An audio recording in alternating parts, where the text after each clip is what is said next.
All right, man. Let's talk about this fuckery over here. Let me just get right to it and read the quotes coming from both the WBC and the WBA presidents of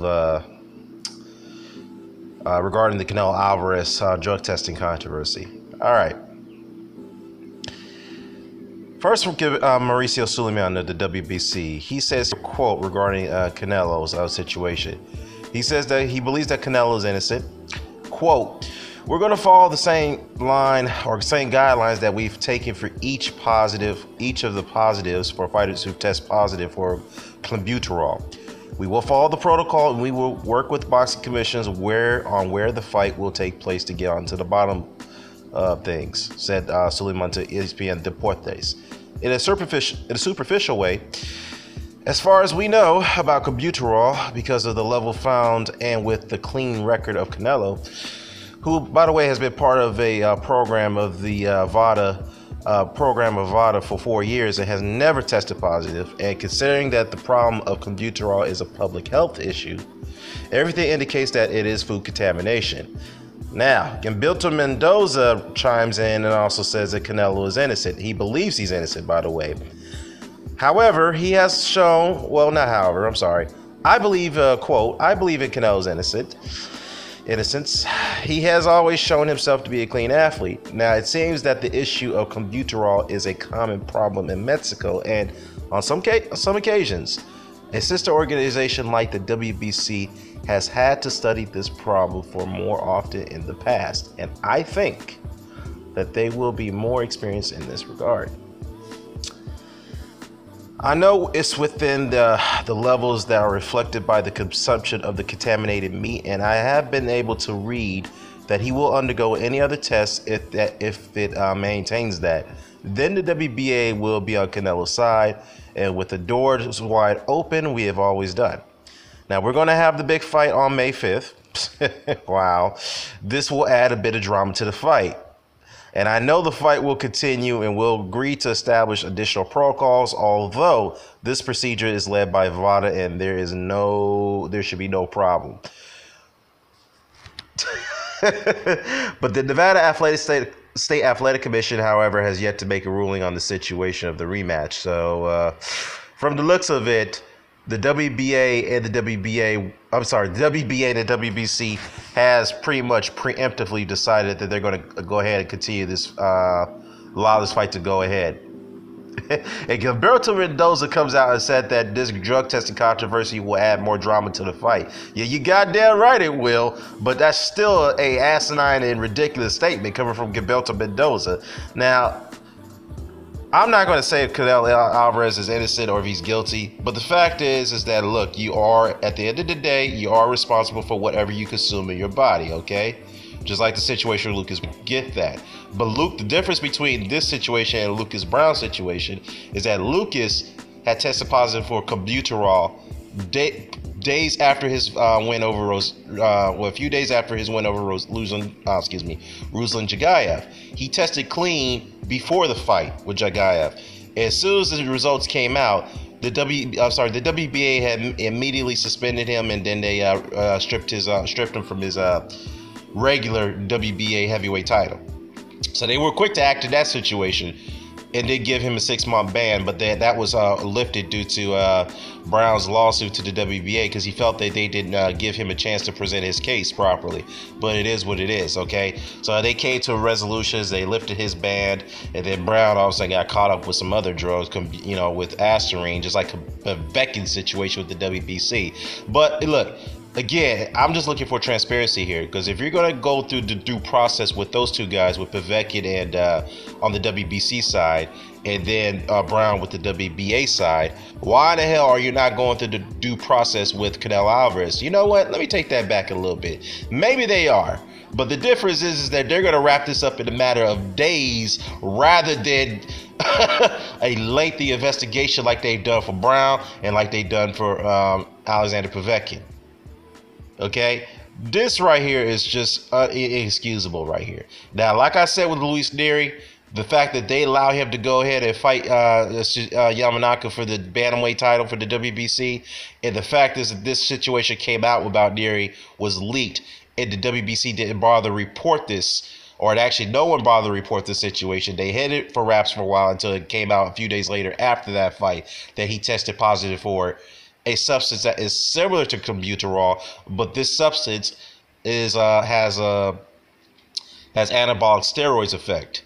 Now, clenbuterol is not an anabolic steroid. Obviously, we know that. However, it's used to increase the fighter's stamina. Surprise, surprise, Canelo has always had issues with stamina, and it allows the fighter to cut weight a lot easier. Surprise, surprise, Canelo has always had issues cutting weight. So what does that tell you? Now, again, I'm not accusing Canelo of being a drug cheat. I'm not doing that, because the reason why I say that is because has been several reports prior to this that clenbuterol has been an issue with athletes or anyone consuming food that contains the substance. And from what my understanding is that substance is used to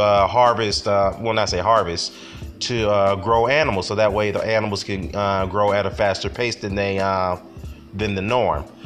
That's from my understanding. Now, correct me if I'm wrong on that. I'm no scientist, okay? But anyways,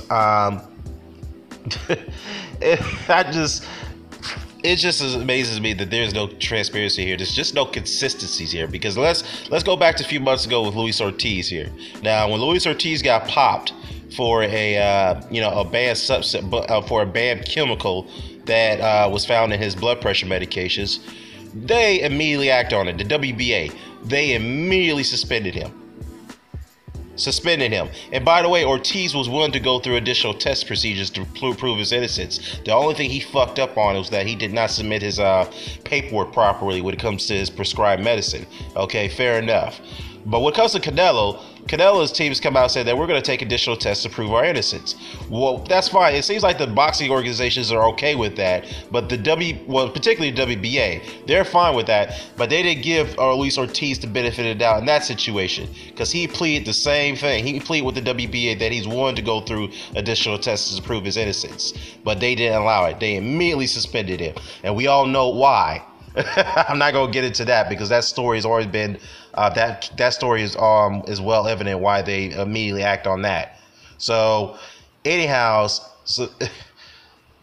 it's just fucked up all over. And the bottom line is that Canelo Alvarez is a cash cow. If this was any other fighter, particularly a fighter like Luis Ortiz or Lucas Brown, we wouldn't have this conversation. They would immediately act on them.